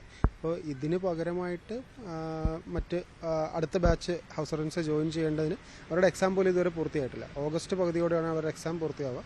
അപ്പോൾ അവരുടെ എക്സാം കഴിഞ്ഞ റിസൾട്ടും കഴിഞ്ഞ് വരണമെങ്കിൽ ഒരു സെപ്റ്റംബർ പകുതിയോട് മാത്രമേ ഇനി അടുത്ത ബാച്ച് ഹൗസ് സർജൻസ് വരികയുണ്ടാവുള്ളൂ. നിലവിലിപ്പോൾ 240 പേര് പോയപ്പോഴുണ്ടായ ഒരു ശൂന്യത പരിഹരിക്കപ്പെടാനായിട്ടുള്ള NAJR പോസ്റ്റിങ്ങുകൾ, നോൺ അക്കാഡമിക് ജൂനിയർ റെസിഡന്റ് പോസ്റ്റിങ്ങുകളിലേക്ക് 120ഓളം പേരെ ഒഴിവുകൾ കണ്ടെത്താമെന്നുള്ളതായിരുന്നു നമുക്ക് കിട്ടിയിരുന്ന ഇത്. ആ 120 ഒഴിവുകളിലേക്ക് ഇതുവരെ ആരെയും നിയമിക്കപ്പെട്ടിട്ടില്ല. നിലവിലെ സാഹചര്യത്തിൽ ആ 120 വേക്കൻസിയിലേക്ക് 70ഓളം പേര് താല്പര്യം പ്രകടിപ്പിച്ചിട്ടുണ്ട്. അവരും ഇതുവരെ ജോലി തുടങ്ങിയിട്ടില്ല. ഇതൊരു വലിയ പ്രതിസന്ധിക്ക് ഇപ്പോൾ കാരണമായിട്ടുണ്ട്. ഇതിപ്പം PGക്കാരാണ് ഇത് ഏറ്റവും അധികം ബാധിക്കുന്നത് അല്ലേ? ഈ PGക്കാരെന്ന് വെച്ചാൽ കേവലം ഈ ചികിത്സിക്കാൻ വേണ്ടി മാത്രം വന്നവരല്ല, അവരവരുടെ അക്കാഡമിക് കരിയർ കൂടെ നോക്കേണ്ട ആളുകളല്ലേ? പരീക്ഷയ്ക്ക് വരുന്നൊരു കാലം എങ്ങനെയാണ് നിങ്ങളുടെ ഒരു ജോലിഭാരം എങ്ങനെയായിരിക്കും? തീർച്ചയായിട്ടും ഈ ഒരു 250 ഡോക്ടർമാരുടെ ഒഴിവ്, അതും ജൂനിയർ ഡോക്ടേഴ്സാണ്. ആ ഒഴിവ് അവരുടെ അഭാവം ഉണ്ടാക്കിയിട്ടുള്ള അമിത ജോലിഭാരം മുഴുവനായിട്ട് PG ഡോക്ടേഴ്സിൻ്റെ തലയിലാണ്. അപ്പോൾ ഇപ്പോൾ 3 ദിവസമായിട്ട് നമ്മൾ ഈ 250 പേരുടെ അഭാവത്തിലാണ് ഈ മെഡിക്കൽ കോളേജ് ഹോസ്പിറ്റൽ റൺ ചെയ്തുകൊണ്ടിരിക്കുന്നത്. ഇങ്ങനെ അധികം മുന്നോട്ട് പോവില്ല എന്ന് ഈ കഴിഞ്ഞ 3 ദിവസത്തെ അനുഭവത്തിലൂടെ നമുക്ക് മനസ്സിലായിട്ടുണ്ട്. ഈ ഒരു സിസ്റ്റം ഇത്രയും ഡോക്ടർമാരുടെ ഷോർട്ടേജ് പരിഹരിക്കാതെ ഇനി അധികകാലം ഇത് മുന്നോട്ട് പോകാൻ പറ്റില്ല. Union chairman സിദ്ധാർത്ഥുണ്ട്. സിദ്ധാർത്ഥ്, ഒരുപാട് ആളുകൾ എത്തുന്നതാണ്. കാരണം കോഴിക്കോട് ജില്ലയിലെ മാത്രമല്ല സമീപ ജില്ലകളിലെയും ഒരുപാട് റഫറൽ ആശുപത്രിയൊക്കെ ആയിട്ട് നിൽക്കുന്ന ആശുപത്രിയാണ്. ഇവിടെ വരുന്ന ഏറ്റവും സാധാരണക്കാരായ ആളുകളാണ്. അവർക്ക് നൽകുന്ന ചികിത്സയല്ലേ ഇത് കാര്യമായി തന്നെ ബാധിക്കും? തീർച്ചയായും. കാരണം ഇപ്പം ഈ പറഞ്ഞ പോലെ തന്നെ 240ഓളം ഡോക്ടർമാരുടെ ഒഴിവുണ്ടാകുമ്പം ഈ PGs സത്യം പറഞ്ഞ പോലെ തന്നെ അക്കാഡമിക്സ് ഒക്കെ നോക്കാനുള്ള ആൾക്കാർ തന്നെയാണ്. അപ്പം നമുക്ക് പ്രത്യേകിച്ച് ആവശ്യ സർവീസ് ഇപ്പോൾ കാഷ്വാലിറ്റി ആയിക്കോട്ടെ, എസ്പെഷ്യലി നമ്മുടെ കാഷ്വാലിറ്റി, പിന്നെ വാർഡുകൾ, നൈറ്റ് ഡ്യൂട്ടി, അങ്ങനത്തെ എല്ലാ കാര്യങ്ങളിലും അത് അഫക്റ്റ് ചെയ്യും. കാരണം ഓരോ രോഗിക്കും കിട്ടേണ്ട സർവീസിൽ അവിടെ നമ്മളത് കോംപ്രമൈസ്ഡ് ആവണം ഇത്രയും ആൾക്കാർ കുറയുമ്പോൾ. ഈ ഷോർട്ട് സ്റ്റാഫ്ഡ് സിറ്റുവേഷൻ എത്രയും പെട്ടെന്ന് ഇവർ ഇടപെട്ടിട്ട് അതിനൊരു കറക്റ്റായ സൊല്യൂഷൻ കണ്ടെത്തണമെന്ന് നമ്മൾ പറയുന്നത്. എന്തായാലും വലിയൊരു പ്രതിസന്ധിയാണ്. PG ഡോക്ടർമാർ മണിക്കൂറുകളോളം ഈ 12, 14, 15 മണിക്കൂറുകളൊക്കെയാണ് ഇപ്പോൾ ജോലി ചെയ്യുന്നത്. പക്ഷേ ഈ തുടക്ക ദിവസങ്ങളാണ്, ഹൗസ് സർജന്മാരില്ലാത്ത ആദ്യ ദിവസങ്ങളാണിത്. പക്ഷേ അധിക ദിവസങ്ങളിലേക്ക് ഇത് നീങ്ങിയാൽ ഒരു വലിയ സംഘർഷത്തിലേക്ക് തന്നെ ആശുപത്രിയിലെ കാര്യങ്ങൾ നീങ്ങും. അതുകൊണ്ട് അടിയന്തരമായി അധികൃതർ ഈ വിഷയത്തിൽ ഇടപെടണമെന്ന് തന്നെയാണ് എല്ലാവരും ആവശ്യപ്പെടുന്നത്. തീർച്ചയായും MS അനീഷ് കുമാറിന്റെ റിപ്പോർട്ടാണ് കണ്ടത്. കൊല്ലം കൊട്ടാരക്കരയിൽ തെരുവുനായ ആക്രമണത്തിൽ 3 പേർക്ക് പരിക്ക്. വീട്ടമ്മയ്ക്കും കെട്ടിട നിർമ്മാണ തൊഴിലാളിക്കും തെരുവുനായയുടെ കടിയേറ്റു.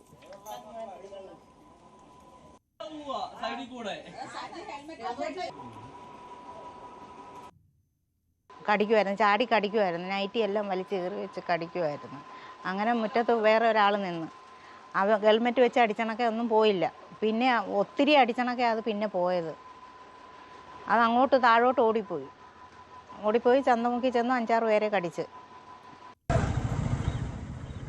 വിനീഷ് കൂടുതൽ വിശദാംശങ്ങളുമായി ചേരുകയാണ്. വിനീഷ്, ഈ കൊട്ടാരക്കര മേഖലയിലൊക്കെ തെരുവുനായ ആക്രമണം, അത്തരത്തിലുള്ള വാർത്തകൾ സ്ഥിരമാണല്ലോ.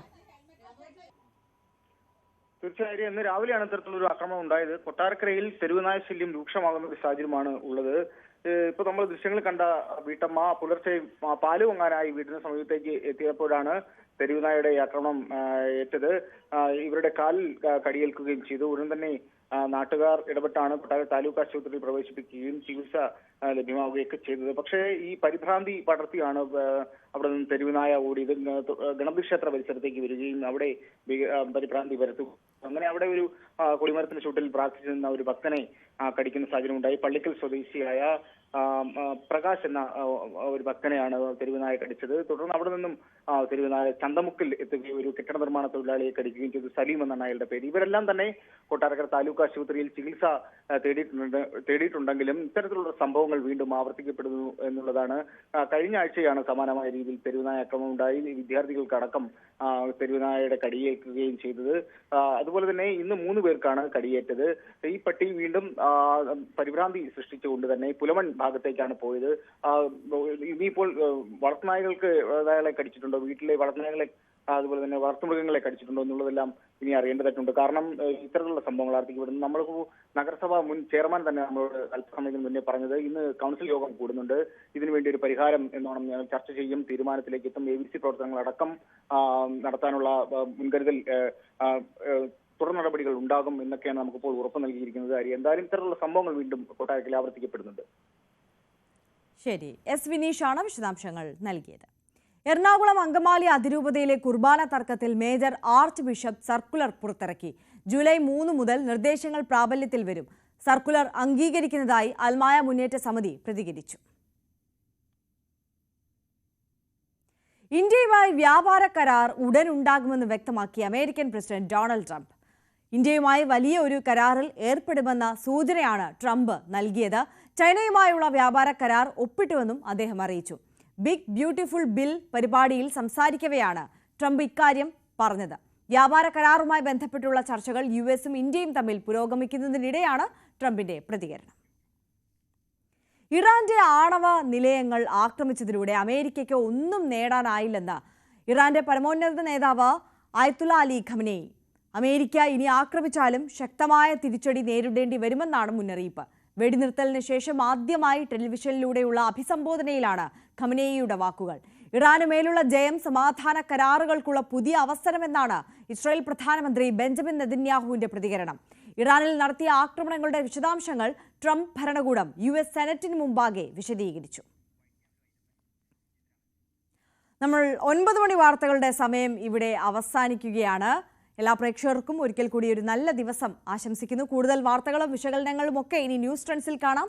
രഞ്ജിത്ത് രാമചന്ദ്രൻ ചേരും. നമസ്കാരം.